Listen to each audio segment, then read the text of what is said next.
Smart #3 ni berkongsi platform yang sama dengan Zeekr X dan Volvo EX30, iaitu dia menggunakan underpin platform yang sama yang dipanggil Sustainable Experience Architecture. Dari segi saiz pula, memang confirm lah kereta ni lebih besar daripada #1.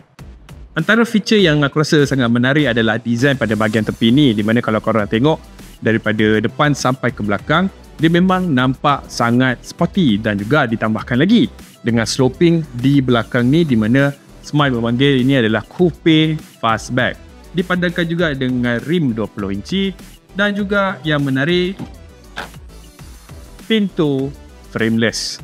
Dan ini adalah rupa belakang untuk Smart #3 Brabus. Kalau korang tengok, memang nampak sloping design tu memang membuatkan kereta ni duduk lebih rendah. Dan ini adalah bumper bawah yang daripada Brabus. Okey, satu lagi aku nak tunjukkan kat korang macam mana nak buka boot untuk kereta ni. Di mana kalau kau tengok dekat sini, memang tak ada butang untuk membuka bootnya, sama ada dekat sini ataupun dekat di bawah ni. Dan Smart memang pandai untuk sembunyikan butang ni di mana? Ya, kat sini. Huruf A. Korang tekan je dan dia terbuka. Inilah dia boot belakang Smart #3, di mana dia ada juga tonneau cover yang korang boleh tarik. Samalah juga dengan power outlet 12 volt dekat tepi ni. Saiz boot dia adalah sebesar 370 liter dan boleh dia expand 1160 liter bila korang turunkan kerusi barisan kedua.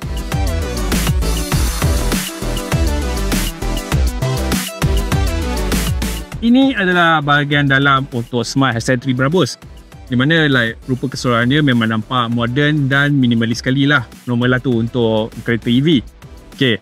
Untuk kemasan pula dekat sini, walaupun dia nampak macam besi, tapi sebenarnya bukan. Ni adalah plastik, di mana kalau korang dengar, actually pun rasa okey, agak premium, tak ada rasa macam plastik yang murah. Dekat sini ada 2 charging port USB-C, samalah juga dengan ada wireless charger. Ada center screen 12.8 inci, di mana dia ada juga support untuk Android Auto dan juga Apple CarPlay secara wireless. Seat jenis yang separa bucket, memang nampak sebiji sport seat. Kemasan seat dia adalah campuran kulit dan juga ala-ala suede ataupun Alcantara. Bahagian steering jenis flat bottom. Aku nak emphasize satu benda lah, bila bawa EV ni sebenarnya dia ada satu ritual. Aku panggil benda ni ritual, di mana kalau korang nak bandingkan dengan di mana bila korang bawa kereta ais, korang hanya masuk kereta, start engine dan bergerak. Sementara masa tengah dalam perjalanan tu, semasa memandu, korang boleh tukar kepada pelbagai mod pemanduan untuk kereta EV, di mana setiap kali kau masuk P, di mana kau punya talaan driving kau tu dia reset kembali. Okey, apa yang di reset? Seperti contoh driving assist dia, aku tak minat lane keeping assist di on setiap waktu, sebab benda ni masa kalau korang bukan di atas highway, dia actually agak intrusif sebab dia akan melawan balik steering ni. Dan bila dia nak lawan steering tu, bukan susut, tiba-tiba dia macam tu kan, macam kuat sikit. Apa yang aku sendiri buat adalah aku tutup lane assist, departure warning pun aku offkan sebab aku tak suka sangat dia ada ni, sebab aku boleh pakai mata aku. Dan juga active speed limit warning, di mana dekat sini dia akan bunyi buzzing setiap kali kau melebihi had kelajuan di atas jalan. Dan juga automatic speed adjustment pun aku tutup. Dan lagi satu apa aku akan buat sebelum aku bergerak adalah menukar driving mode kepada Eco.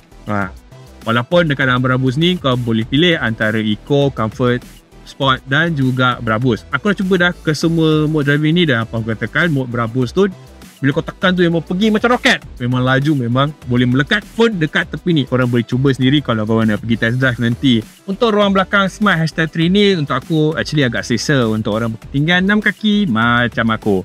Okey, ada apa kat belakang ni? Kat sini ada 2 corong aircon. Di bawah ni ada charging port USB Type-C dan juga USB Type-A. Dan juga kalau kau lupa lah, ini adalah kereta Brabus. Of course kat belakang ni ada lagi satu lambang Brabus dekat belakang seat, di mana ini akan mengingatkan korang punya passenger adalah ini bukan variant yang rendah-rendah, ini variant yang very high punya.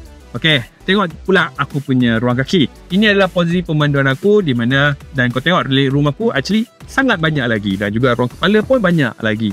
Dekat tengah ni ada handrest bersama cup holder. Okey, ini adalah part di mana aku memberikan pendapat aku tentang interior di dalam kereta ni. Untuk aku interior kereta ni semua dah kemas, dah smart dan selesa. Tapi satu je yang kurang. Ni dia glass roof ni. Glass roof ni terus terang daripada pendapat aku tidak sesuai untuk cuaca di Malaysia.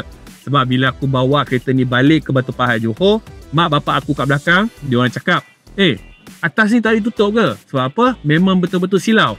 Mulanya aku rasakan benda tu hanyalah yalah pendapat orang kan. Kita boleh setuju ataupun tak. Tapi bila aku bawa pada pukul 12 tengah hari, di mana matahari berada tegak di atas kepala, aku pun mulai terasa memang betul panas lah. So nasihat aku untuk pembeli Smart #3 ni yang ada anak ke dan orang tua ke, korang antara kena beli sunshade untuk atas ni ataupun terus blackoutkan dengan window tint. Memang aku boleh katakan bila matahari terik memang betul-betul panas macam bawa convertible. Itulah aku punya opinion tentang interior Smart #3 ni.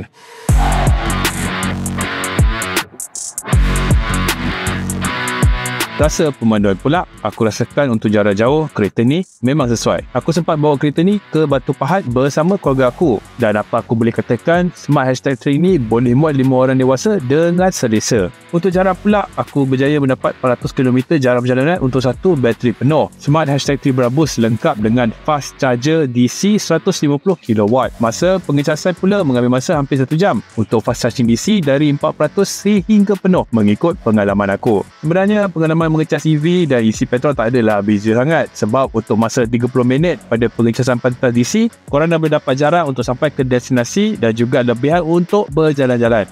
Ada faktor-faktor lain juga yang akan memberi kesan kepada kelajuan pengecasan dan sejujurnya itu bukanlah satu masalah yang besar. Cuma yang aku rasakan sedikit bermasalah adalah bila kebanyakan app yang memerlukan minimum kredit RM100 sebelum dibenarkan untuk mengecas bateri. Mungkin untuk masa depan cara-cara ini boleh diteliti balik sebab untuk memakai app sudah pastinya pengguna perlu verify dengan info-info peribadi dahulu. Jadi kalau orang yang nak menipu mungkin boleh cari balik dengan info-info yang diberi. Jadi berapa harga kereta ni? Okey, kereta ni berharga RM255,000. So, berbaloi ke?